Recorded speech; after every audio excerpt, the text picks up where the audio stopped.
नमस्कार दोस्तों, मैं मृत्युंजय आपका स्वागत करता हूं हमारे इस चैनल सटीक परामर्श में।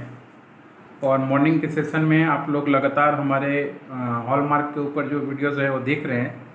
और इसमें एक एक करके हमने कम से कम आपका 15-16 जो क्वेश्चंस हैं वो डील किया है अभी तक, जिसमें हॉलमार्क के बारे में जानकारी दी गई है कि क्या होता है, कैसे होता है, किन को ज़रूरत होता है, अगर कोई चेंजिंग करना हो तो क्या एप्लीकेबल होगा, नया आइटम उसमें ऐड करना हो तो क्या सिस्टम होगा। ये सारी चीज़ों पे एक एक करके हमने बात की है।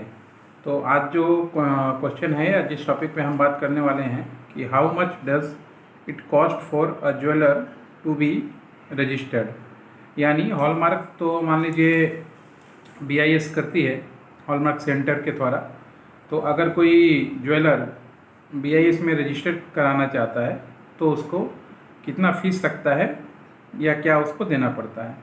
देखिए, जहाँ तक डॉक्यूमेंटेशन का बात है कि अगर आप BIS में रजिस्टर्ड होते हैं तो आपका ट्रेड लाइसेंस, आपका GST, आपका KYC, ये सारा कुछ आपको देना पड़ेगा। मगर अभी प्रेजेंट में गवर्नमेंट ने इसका फ़ीस जो है वो वेव किया है, यानी माफ़ किया है, समझिए। तो कुछ दिनों के लिए छूट दिया है या माफ़ किया है कि अगर कोई ज्वेलर जाके रजिस्टर्ड करवाता है अपना BIS में तो अभी उसको कोई फ़ीस नहीं देना होगा। जब वो ज्वेलरी के लिए हॉलमार्क करवाएगा तो हॉलमार्क के ऊपर उसको फ़ीस देना होगा और वो अपने कस्टमर से वो फ़ीस ले सकता है।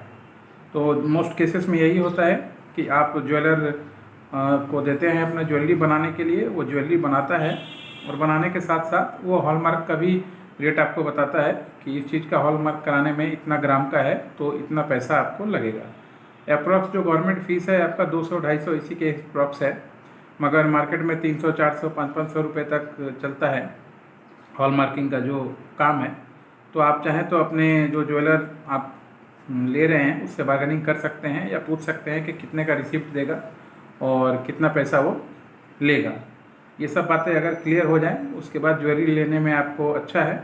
और हॉलमार्क ज्वेलरी ज़रूर लीजिए, क्योंकि अगर कभी मुसीबत आए या कभी उसको बेचना पड़े तो कोई आपको अंडर कटिंग नहीं कर सकता, यानी कि रेट में कमी करके आपको नहीं दे सकता। वो सेम रेट ही उसको देना पड़ेगा जो उस समय मार्केट में प्रेजेंट रेट होगा।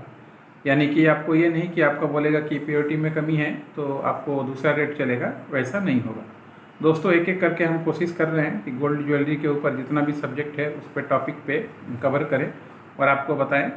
और आप देख रहे हैं एक्सपोर्ट इंपोर्ट के मामले में भी हम लोग इवनिंग में वीडियोस दे रहे हैं। ज्वेलरी एक्सपोर्ट इंपोर्ट पे भी लोगों को बताते हैं। और फिर से आपका बाकी जो प्रोडक्ट है, नया कुछ मार्केट में आता है, लाइसेंसिंग का काम है, रिसर्च का काम है, ये सब चलते रहता है।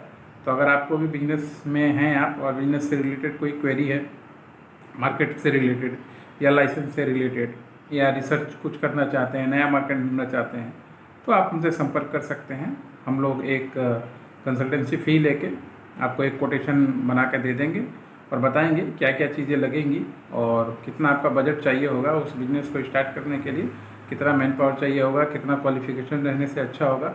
ये सारी चीज़ें हम लोग उसमें डिस्कस करके आपको बताते हैं। आज के लिए इतना ही दोस्तों, नमस्कार।